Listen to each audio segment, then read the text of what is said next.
Jesus is risen from the dead. Jesus is risen from the dead. Jesus is risen. Jesus is risen. Jesus is risen from the dead.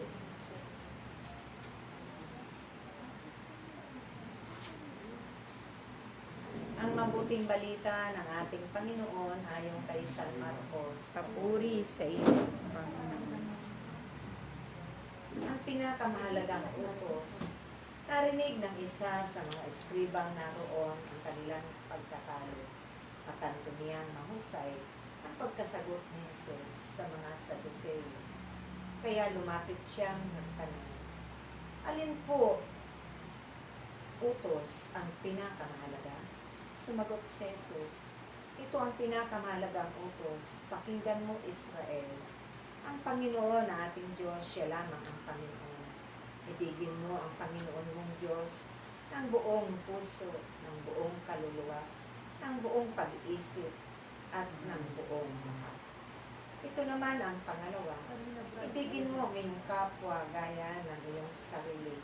Wala nang ibang utos na hihigit pa sa mga ito.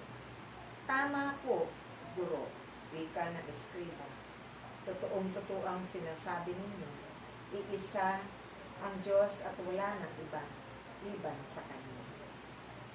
At ang umiibig sa Kanya ng buong puso, buong pag-iisip at buong lakas, at ang umiibig sa kapwa gaya ng kanyang sarili, ay higit na mahalaga kaysa magdala ng lahat ng handog na susunugin at iba pang mga ano. Nakita ni Jesus na matalino ang kanyang sagot, kaya't sinabi niya, malapit ka nang makabilang sa pinag-aharian ng Diyos. At wala nang nangahas magtanong kay Jesus mula noon. Mga kapatid, ito ang mabuting balita ng ating Panginoon. Pinupuri ka namin, Panginoong Heso Kristo.